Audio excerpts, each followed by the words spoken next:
우리 하나님 말씀 오늘은 갈라디아서 2장 11절부터 21절까지 말씀입니다. 갈라디아서 2장 11절부터 21절 끝절까지 말씀, 제가 한 절 그리고 여러분들이 한 절 같이 교독하며 낭독합니다. 게바가 안디옥에 이르렀을 때에 책망받을 일이 있기로 내가 그를 대면하여 책망하였노라. 야고보에게서 온 어떤 이들이 이르기 전에 게바가 이방인과 함께 먹다가 그들이 오매 그게 할례자를 두려워하여 떠나 물러가매. 남은 유대인들도 그와 같이 외식함으로 바나바도 그들의 외식에 유혹되었느니라. 그러므로 나는 그들의 복음의 진리를 따라 다르게 행하지 아니함을 보고 모든 자 앞에서 게바에게 이르되 내가 유대인으로서 이방을 따르고 유대인답게 살지 아니하면서 어찌하여 억지로 이방인을 유대인답게 살게 하려 하느냐 하느니라. 우리는 본래 유대인이요 이방 죄인이 아니로되 사람이 그렇게 되는 것은 율법의 행위로 말미암음이 아니요 오직 예수 그리스도를 믿는 말미암음으로 우리도 그리스도 예수를 믿나니 이는 우리가 율법의 행위로서가 아니고 그리스도를 믿음으로써 의롭다 함을 얻으려 함이라. 율법의 행위로서는 의롭다 함을 얻을 육체가 없느니라. 만일 우리가 그리스도 안에서 의롭게 되려 하다가 죄인으로 드러나면 그리스도께서 죄를 짓게 하는 자냐? 결코 그럴 수 없느니라. 만일 내가 헐었던 것을 다시 세우면 내가 나를 거부한 자로 만드는 것이라. 내가 율법으로 말미암아 율법에 대하여 죽었나니 이는 하나님에 대하여 살려 함이라. 내가 그리스도와 함께 십자가에 못 박혔나니 그런즉 이제는 내가 사는 것이 아니요 오직 내 안에 그리스도께서 사시는 것이라. 이제 내가 육체 가운데 사는 것은 나를 사랑하사 나를 위하여 자기 자신을 버리신 하나님의 아들을 믿는 믿음 안에서 사는 것이라. 다같이 내가 하나님의 은혜를 위하여 아니하노니 만일 의롭게 되는 것이 율법으로 말미암으면 그리스도께서 헛되이 죽으셨느니라. 아멘. 할렐루야. 살아계신 우리 주님을 찬양합니다. 오늘도 이 한 시간 하나님의 크신 은혜와 평강 그리고 영적인 은혜와 축복이 이 새벽을 깨워 예배하며 기도하시는 우리 모든 성도들에게 함께 하시길 축원합니다. 오늘도 한 번도 살아보지 않은 이 하루를 하나님께서 선물로 주셨습니다. 주님, 오늘도 이 하루 말씀 붙잡고 오늘도 주님 앞에 정말 흔들리지 않는 믿음으로 나아갈 수 있도록 인도하여 주옵소서. 오늘도 그렇게 믿음으로 선포하며 나아가는 복된 이 한날이 되시기를 축원합니다. 오늘도 은혜의 날로 승리의 날로 선포하노라. 아멘. 자, 따라합니다. 오직 믿음으로. 예, 오늘 말씀의 제목입니다. 여러분, 기적이란 자연 법칙으로는 절대로 이해할 수 없는 신기한 사건을 말합니다. 예컨대 죽을 병에 걸린 사람이 갑자기 살아났을 때, 혹은 교통사고가 일어나서 차가 완전히 폐차될 지경이 되도록 부셔졌는데도 사람은 멀쩡하다면 참 기적적인 일이다 라고 말합니다. 그렇습니다. 여러분, 이 세상에는 참으로 많은 기적들이 있어요. 그러나 기적 중에 기적은 우리가 예수님을 믿고 구원받아 하나님의 자녀가 된 것인 줄 믿습니다. 여러분, 우리는 죄로 인해 영원히 멸망받을 수밖에 없었지만 우리가 예수님을 믿고 구원받아서 하나님의 자녀가 되어 영생을 얻게 되었으니 이 얼마나 감격스럽고 또 이 얼마나 놀라운 기적이며 은혜입니다. 그렇지만 무엇보다도 기적 중의 기적은 이 구원이 율법의 선한 행위를 통해서가 아니라 오직 믿음으로만 구원을 받는다는 이 복음의 진리야말로 절대적인 하나님의 은혜요, 하나님의 기적인 줄 믿습니다. 아멘. 그래서 예수님을 믿고 나서는 우리의 모든 삶이 더욱 믿음 위에 굳건하게 서게 되는 것이고, 하나님의 은혜 속에 하루하루를 믿음의 깃발을 꽂으며 사는 것이죠.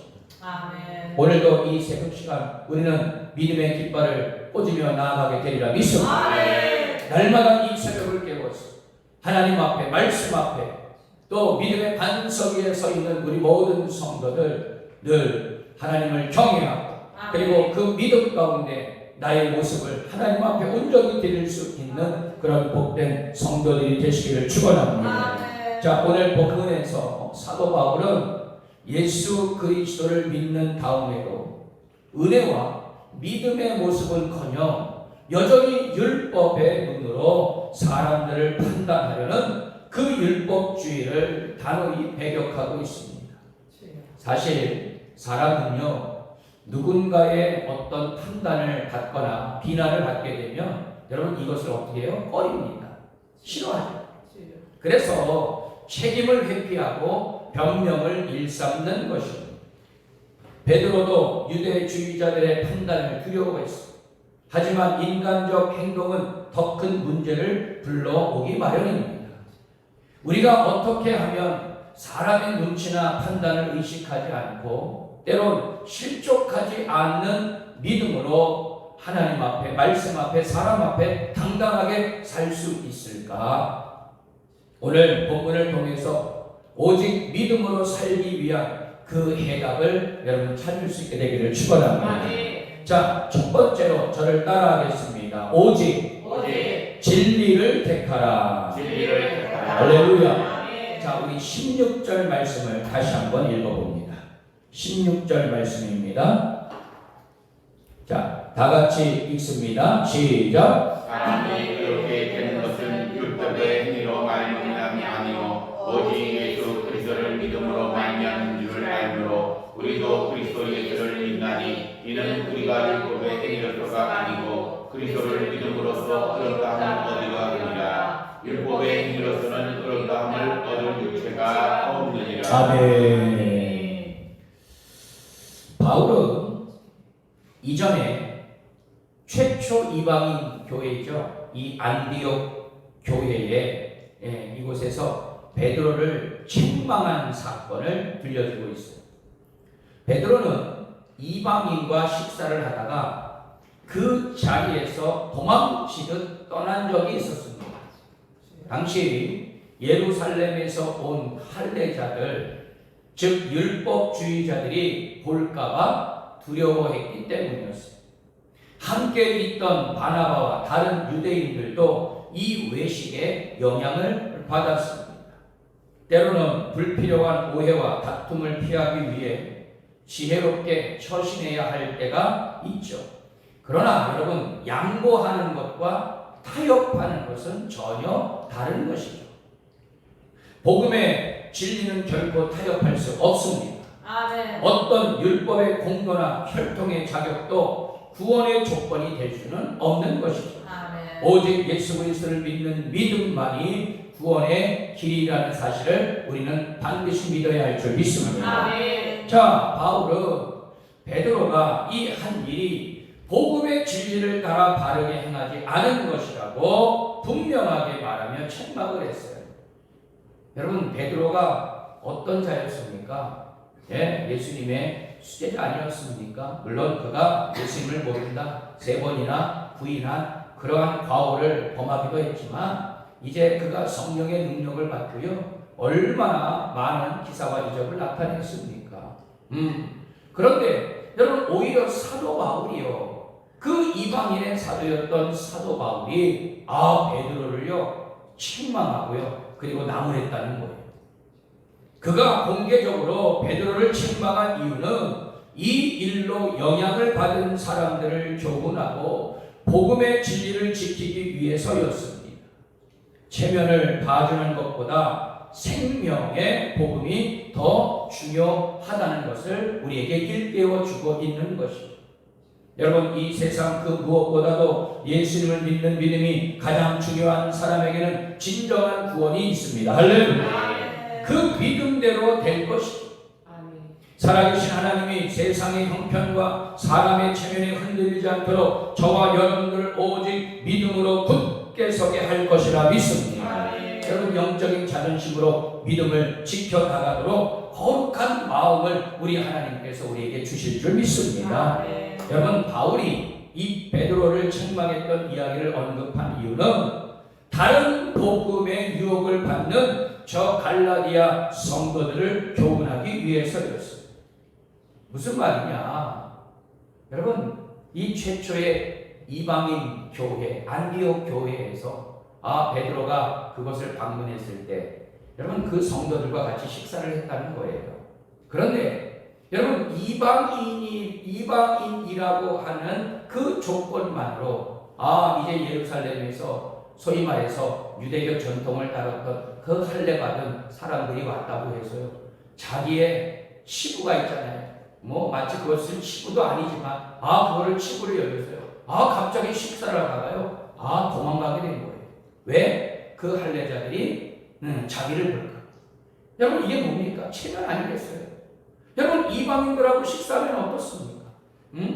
이미 여러분 오직 믿음으로 구원을 얻는다는 그 모든 이 공증을 1차 선교 여행을 통하여서 예루살렘 교회에서 이미 다 그 공증을 받아놓은 상태인데 아직까지도 있잖아요. 남들이 자기를 어떻게 볼까봐 이방인들하고 식사하는 것을요 꺼려했던 여러분, 겉과 속이 다른 베드로의 모습을 보고요, 사도 바울은요 분노를 금할 수가 없었어요.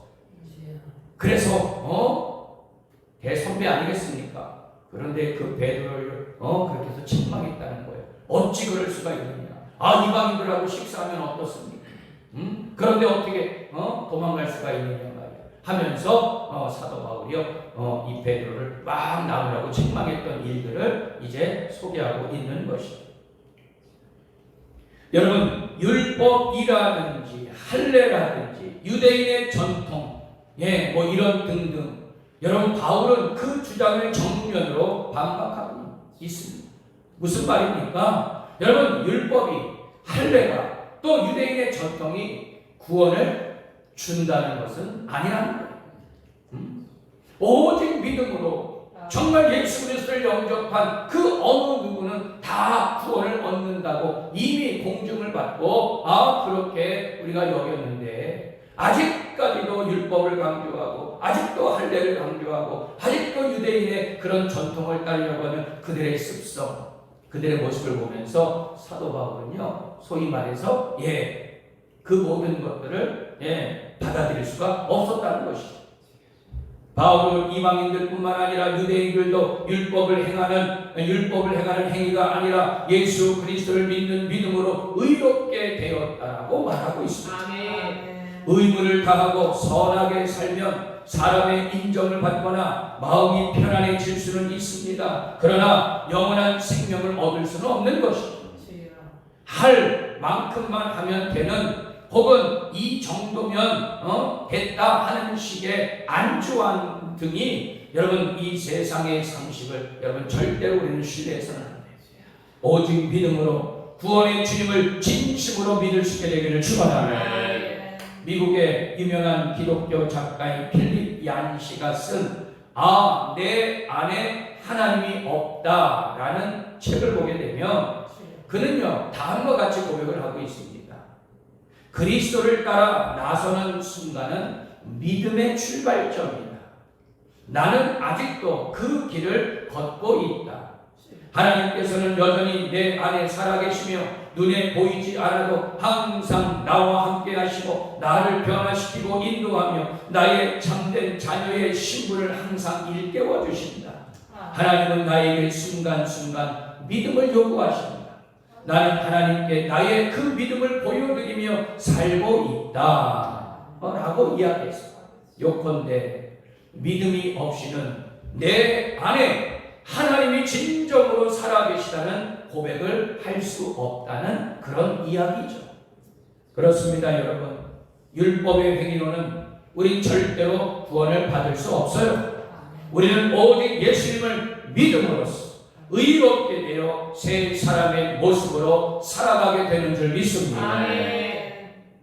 가장 중요한 것, 내 삶 속에 예수님을 주인으로 모시고 믿음으로 사는 인생이 되는 줄 믿습니다. 아멘. 오직 믿음으로 내가 오직 의인은 믿음으로 말미암아 산다는 그 찬양의 가사처럼 오직 진리를 택하여 믿음으로 승리하시는 우리 모든 성도들이 되시기를 주님의 이름으로 축원합니다. 아멘. 자, 다음으로 저를 따라해 보겠습니다. 내 안에 예수님을 모시고 사는 것입니다. 예수님을 모시고 사는 것입니다. 할렐루야. 네. 자, 우리 20절 말씀 다 같이 한번 읽습니다. 자, 20절 말씀입니다. 시작. 내가 그리스도와 함께 십자가에 못 박혔나니 그런즉 이제 내가 사는 것이 아니요 오직 내 안에 그리스도께서 사는 것이라. 이는 내가 육체 가운데 사는 것은 나를 사랑하사 자기를 위하여 자기 자신을 버리신 하나님의 아들을 믿는 믿음 안에서 사는 것이라. 아멘. 만약 우리를 의롭게 하는 것이 율법의 행위라면 그리스도께서 우리를 죄인으로 만드는 셈이다 라고 사도 바울은 이야기하고 있어요. 여러분 17절 말씀을 한번 보십시오. 만일 우리가 그리스도 안에서 의롭게 되려 하다가 죄인으로 드러나면 그리스도께서 죄를 짓게 하는 자냐? 결코 그럴 수 없느니라. 여러분 그리스도의 의가 우리에게 완전한 의를 가져다 주는 것이 아니라면 그분은 우리가 율법을 외면하는 죄를 짓게 하는 것이라 다름없어요. 여러분 우리 주님 절대로 여러분 이 죄악 가운데 거하지 않고 그리고 죄에서 오히려 자유할 수 있도록 여러분 우리 주님은 여러분 그러한 긍휼의 하나님이시라는 것이죠. 아멘. 여러분 이 베드로의 외식에는 복음의 근본 진리를 부정하는 그런 위험이 있었습니다. 베드로는 두려움에 굴복해 자신이 부정했던 율법주의로 다시 돌아간 격이 되고 말았습니다. 베드로는 이미 허물어져 아무런 효력도 없는 율법주의를 다시 세우는 모순에 빠지고 맙니다. 그래서 바울은 분명하게 이 율법이 우리를 하나님 앞에서 의롭게 할 수 없다는 것을 말하고 있습니다. 여러분 율법을 지켜서 의인이 될 수 있는 사람 이 땅에 아무도 없습니다. 왜요? 여러분 이 율법은 물론 우리의 죄를 보게 하죠. 그죠? 그래서 이 말씀이 내 삶의 기준이 될 때에 이 말씀대로 우리가 죄를 짓지 말아야지 하는 그러한 어떠한 표준이요 척도가 되는 것뿐이지 여러분 그 율법의 행위가 우리를 절대로 구원을 줄 수 없다는 것입니다. 바울은 사람이 의롭게 되는 길은 오직 예수 그리스도의 대속의 은혜뿐임을 강조하고 있는 것이죠. 나는 신앙생활을 잘한다고 자부하는 어떤 한 집사가 기도하다가 잠이 들었는데 어떤 한 꿈을 꾸게 합니다. 다른 집사님들과 함께 이제 큰 농장에 놀러 갔는데 농장 주인이 나타나서 오늘 수고한 일꾼들에게 상을 주겠다라며 다 모이라고 합니다. 아무개 집사 참 수고했어. 그러면서 빨간 사과가 탐스럽게 달린 사과나무 한 그루를 주며 심으라고 합니다. 또 다른 집사에게도 참 수고 많았다고 하면서 이번에는 노란 오렌지가 탐스럽게 달린 오렌지 나무 한 그루를 주며 동일하게 심으라고 합니다. 이제 자신의 차례가 되어서 내심 기대하면서 주인 앞에 섰는데 자신에게는 수고했다는 말씀은커녕 이미 하얗게 말라버린 썩은 고목나무 화분을 하나 줍니다. 썩어서 가운데가 텅 빈 나무는 정말 볼품이 없었어요. 매우 실망하면서 고목이 된 이 분재를 받아들었는데 겉보기와는 달리 썩어서 텅 빈 고목나무 한가운데서 아주 통통한 대나무 죽순 같은 파란 새순이 힘차게 올라오고 있었습니다. 그 순간 그 집사는 잠에서 깨어나게 되었습니다. 그때는 왜 자신에게만 이 고목나무의 분재를 선물로 받아야 했는지 깨닫지 못합니다. 더구나 이 고목나무의 썩은 둥치에서 올라온 새싹이 무엇을 의미하는지도 모르게 되었습니다. 그러던 어느 날 갈라디아서 2장 20절 말씀을 우연히 보게 된 순간 자신이 지난번 꾸었던 꿈이 해석이 시작되게 됩니다. 나는 믿음은 있었으나 아직 나를 그리스도의 십자가에 온전히 못 박지 못했다는 사실을 깨닫게 되었습니다. 나의 강한 자아, 성공이라는 그 야망을 내려놓지 못하고 있었다는 것을 고백합니다. 나의 옛사람이 그 고목나무가 죽듯이 죽고 예수 안에서 새 생명의 싹이 자라야 열매를 맺는다는 것을 깨닫고 나서야 진정 자신 안에 예수님을 모시게 되었다고 간증하고 있습니다. 여러분, 제가 20절 말씀을 다시 한번 읽습니다. 내가 그리스도와 함께 십자가에 못 박혔나니 그런즉 이제는 내가 사는 것이 아니요 오직 내 안에 그리스도께서 사시는 것이다. 이제 내가 육체 가운데서 사는 것은 나를 사랑하사 나를 위하여 자기 자신을 버리신 하나님의 아들을 믿는 믿음 안에서 사는 것이라. 할렐루야. 바울의 말과 같이 우리는 이미 그리스도와 함께 십자가에 못 박힌 사람들이죠. 우리 안에 우리가 살지 않고 내 자신이 살지 않고 오직 그리스도께서 살아 계셔야 하리라 믿습니다. 여러분, 내 스스로의 모습을 여러분 보지 마십시오. 형편과 상황도 보지 마십시오. 우리 안에 지금도 바라보시고 살아계시고 죄와 사망을 이기고 승리하신 그 예수 그리스도를 내 안에 모실 수 있게 되기를 축원합니다. 믿는 자는 반드시 구원을 얻게 되리라 믿습니다. 결론의 말씀을 드립니다. 예수 그리스도를 믿고 그 믿음을 부끄러워하지 마십시오. 그것이 오직 믿음 안에 있는 삶인 줄 믿습니다. 또한 우리가 하는 모든 일과 모든 말이 율법의 의무가 아니라 행위의 의무가 아니라 오직 믿음 안에 있게 되기를 축원합니다. 오직 진리를 택하는 믿음으로 내 안에 평생토록 예수 그리스도를 모시고 사는 온전한 믿음으로 그 믿음으로 영원히 주님께만 영광을 돌리는 우리 모든 선교대명교회 성도들이 되시기를 축원합니다. 우리는 오직 믿음으로 구원을 얻습니다. 여러분, 이 분명한 복음의 진리를 믿고 매일매일 믿음 가운데 승리하시는 우리 모든 성도들 되시기를 주님의 이름으로 축원합니다. 기도합니다.